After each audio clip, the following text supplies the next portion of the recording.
Good evening, everybody. Welcome to Loftus Road. Welcome to West London. Hard to reflect on that as anything other than a missed opportunity for Norwich City. It's finished QPR 2, Norwich City 2. A real fraught, blood and thunder, typical championship clash, I think, conventional championship clash, and one that Norwich City have huffed and puffed and were behind, were in front, were then level, and have been kind of unable to get themselves over the line, largely due to, you have to say, some errors for the second goal. But look, you can reflect on it two ways. So it is 2 points drops, no way to sugarcoat it. And David Wagner didn't, Ashley Barnes didn't. Frustration, the overriding emotion, definitely. But in terms of the big picture, it's not thankfully changed too much in terms of the race to the top six. They remain in eighth. They remain 2 points. 2 points. I think it was 1 point, but now 2 points with Coventry to play tomorrow as well. So in terms of the big picture, not a lot lost, but again, a win here today would have taken them level on points with Sunderland, who have gone into sixth, and would have perhaps made the mood feel significantly improved ahead of what is 2 home games this week. And in the end, we're all feeling a little bit deflated and frustrated, I think.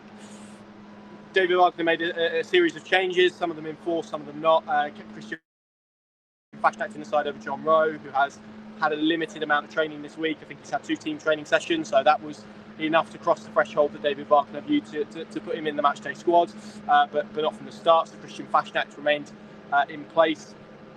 Ashley Barnes, after what was a very impressive cameo against Coventry last week, he came into the side, and Marcelino Nunez, dropped out, and that was probably a reflection on the type of game that David Wagner was anticipating here today. And then Grant Hanley came in for Shane Duffy, who's set to miss a few weeks for a hamstring injury. And concerningly, it sounds like John Rowe has got a hamstring injury as well, the severity of which obviously Norwich will learn over the next few days. But it feels at this point in time it would be a surprise if we saw him against Watford or Cardiff this week, given the way that he headed straight down the tunnel, shaking his head and looked pretty despondent as well. So those were the changes that Norwich City made, and I felt they were flat, they were stodgy, they were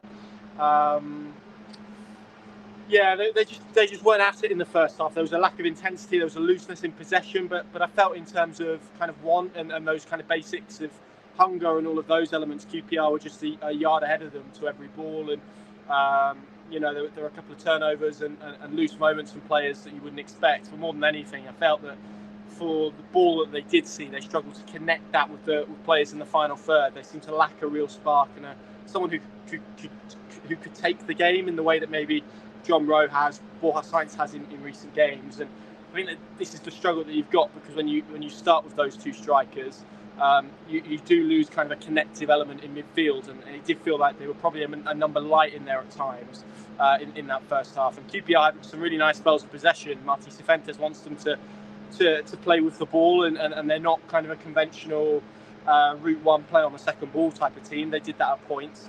But yeah, it just felt like Norwich stalled a little bit in the first half, and they weren't quite up to the standard that we've seen in recent weeks. And whether that's complacency, it's really hard to put your finger on why that was the case. And I think, I've just spoken to Ashley Barnes, and he reflected on it in the same. It was just a lack of care with the ball and a lack of kind of ideas and attacking patterns with it. And again, I think this maybe comes down to the core of some of the frustrations that we've seen throughout this season. When they're without John Rowe, there is kind of this absence, I think, in terms of their attacking play, and that is now the worry that they're looking at a spell potentially without him. Hopefully that's not going to be the case. They didn't record a single shot on target in the first half, and QPR had the better opportunities. They had a series of crosses, one that curled wide from Elias Chair. Hodge flashed a shot wide of the post. Ilias Chair created a few moments, and then the goal came from the right, across from Cannon, which was deflected. Gunners pushed it out, and Jack Colback smashes it into the net for 1-0. But to be honest, from there, from my perspective, there was almost not a comfort. That's too much, but I still felt the game was there for Norwich to go and attack and to go and change and alter. And it felt to me like what had been a first kind of slow and poor first half needed to be assessed at half time and come back and regroup. And it was interesting that Wagner sent out the same 11. And actually, it was within 2 minutes that Norwich were level. And Gabriel Sara, who feels to me a little bit like he's in a little bit of a dip at the moment. We saw this a little bit at a spell last season as well. Around a similar point, he's played, I want to say, he's definitely played every game, but the majority of minutes every game this season. And I think you're beginning to kind of see that catch up with him a little bit. It's just lacking that kind of spark and that moment of quality. There was one nice pass in the first half to Josh Sargent, which led to a Norwich free kick. But even kind of his set pieces and his kind of passes aren't quite where we expect, and that's the high standard that he set, and that's a different point. What was the point I was making? Yeah, McLean puts the ball in, and set piece wise, they've been a little bit poor all afternoon. Actually, the set piece delivery, and this was one where they pushed everyone kind of in towards the goal, basically on the goal line. McLean then kind of rushes back. The ball gets cut back, and it's a brilliant low finish into the back of the net. I was speaking to Kenny McLean only a few weeks ago, and he said he wanted to improve kind of the goal-scoring elements to his game, and this was a really instinctive, clever piece of movement, really well-worked set piece to get them back into the contest. And from there, really, it felt like that goal was then going to be the kind of springboard to push them on, and actually it did, and they scored a really, really well-worked second goal. John Rowe picks the ball up in a pocket, finds Jack Stacey on the right. It's a brilliant lofted cross, and then the height that Josh Sargent gets to spring himself in the air and connect with a header, absolutely superb. To nod the ball past Begovic and put Norwich 2-1 ahead. And from there, I think if you asked most people inside Loftus Road, this was a game that felt like it was heading in one direction. And then it was about how Norwich managed it and maybe even added to their lead, because QPR would then have to chase and spaces would open up. And it kind of felt like an opportunity for Norwich to extend their lead. And having worked so hard to get themselves from a losing position into a winning one within basically 15-20 minutes of the second half, I think it shows the level of resilience that has been kind of created in this group over the last few weeks. And then QPR began to feel their way in the game. I thought what they did really well actually after the second goal was they just had spells of possession that kind of just broke up Norwich City's momentum a little bit and just kind of swung a little bit more control into their favour. And they weren't nothing kind of extraordinary, and they weren't even kind of really going anywhere with the spells of possession that they created. But it was just moments of sort of 1 minute, 2 minute spells where they just kept the ball side to side, and it just prevented Norwich City from growing and maybe feeling the confidence that goal had given them. And then the second goal is disastrous, really. There's no way to sugarcoat it. Dimi Yanulis, who had been given a warning sign, he'd given or got caught in possession, but the referee had blown up for a free kick, and there was another moment as well where he got caught, just turned on the edge of the box and was dispossessed. And the shot was kind of flashed across the face of the goal from Smith, I think. And he just overplays and then has to concede a throw. That's taken quickly. Norwich switch off. Anderson, given all the time in the world just to look up, to put in a cross, and Hanley doesn't cover himself in glory, and Fry holds him off to just sort of sweep the ball into the back of the net, and Gunn was helpless in goal. And it's the type of goal that is so preventable and so avoidable from the initial phase and from Yanulis' side in that, to then how they went to defend a quick throw and went to defend the cross that followed. And that's the frustration here today, because keeping concentration, finding the touchline, those moments would have helped Norwich across the line today, because QPR at that point were huffing and puffing without really creating much. I must say at 2-1 as well, David Wagner made a double change, brought Josh Sargent off, as I said at the beginning, prefaced that with the fact that he'd only trained on Friday this week. He's had a few fitness issues actually leading into this game. It was planned that he played 60 minutes. He ended up playing 68 in the end, and looked pretty shattered, I felt, when he came off. And there's one thing I was going to say at the moment, is that Norwich need to manage him very carefully. They've obviously got a week of games coming up, and he's so crucial now. Ashley Barnes described him as Norwich City's best player at this moment in time. And you can feel that. You can feel what he gives them in terms of at the top end of the pitch and the threat. He can score all types of goals with his power, his pace, his movement, his pressing ability. He has almost a transformational effect. So they do need to an extent, wrap him up in cotton wool. It was interesting that he went for Nunez instead of Van Hooijdonk, but they were 2-1 up at the time, and it felt like a time just to try and match QPR up in midfield and maybe prevent some of that numerical advantage that they've been able to create with the ball, and just solidify the centre of the pitch a little bit. And then Jack Stacey was also withdrawn, and Jakob Sørensen was brought on. Jack Stacey had a sickness bug late last night, was really touch and go about whether he was going to play today. Didn't report for the evening meal, but by all accounts, Callum Fisher, who wasn't in the matchday squad and was actually in Norfolk, was then called down to get a taxi to meet up with the group in case that he couldn't feature, and then woke up this morning and reported to feeling a lot better, started. And I think considering the issues that he had and the illness that he was combating today, it was an excellent effort. I actually saw him take on one of those, one of those tube gels things that players take just for an enhancement of energy before he made the burst to cross the ball in for Josh Sargent. And actually, if there's been a criticism of Jack Stacey of late, it's been his end product. Certainly not on this occasion, but I think the criticism is more than towards why Fisher wasn't on the bench today and he went for Sorensen. And actually, the goal didn't come from that side, but there were a couple of moments where Chair just turned Sorensen inside out, and he looked a little bit rusty and a little bit lost, I think, in that position. It's a difficult position fullback to be thrown onto, particularly when you're facing a winger of Chair's ability who can kind of go inside and outside as well. And he's just kind of got done by him on a number of occasions, as good players and good fullbacks will, I think, at this level because of the quality that he had. But the issue for me was less about those changes, and it was more about when Norwich were chasing the game.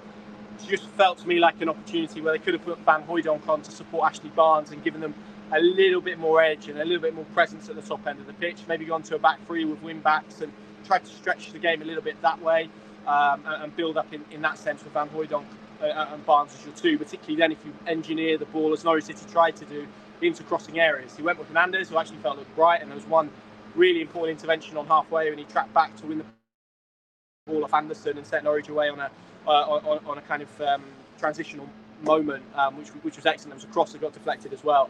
The big chance that they had to win it was an excellent ball from Kenny McLean outside the boot into Ashley Barnes' path. One-on-one, excellent touch to bring the ball down, and Begovic produces a wonderful save to deny him. QPR they had a couple of kind of half chances, but nothing really to trouble Angus Gunn after their second goal, and I felt they were quite content with the point, as is understandable. And to be honest, I felt they were fully worthy of their point as well. Norwich weren't at the races for portions of this game. There were some good elements, particularly the way that they came back and the way that they wrestled control of this fixture. But in many ways, that makes it even more frustrating that they weren't, particularly given you look at the score lines, and we're at that stage now, I think, where you're beginning to look at it and look at the table with real detail. And Hull lost today, and Sunderland were losing at half time, but they've won that game. Coventry obviously not in action. It was an opportunity to really try and almost cross that line that they've been able to cross. Really, they haven't been in the top six in September. They wouldn't have been in the top six for a win here today because of Sunderland's victory, but it was an opportunity for them to do that.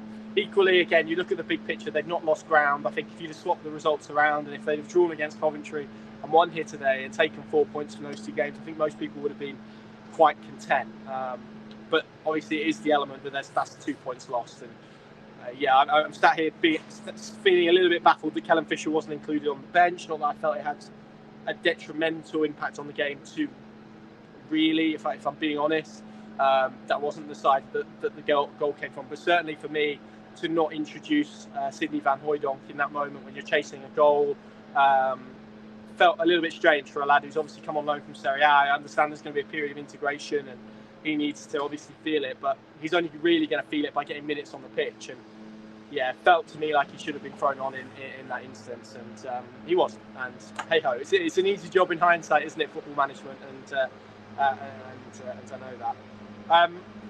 But yeah, look, I think Norwich will, as I said right at the start, view this as a real missed opportunity today.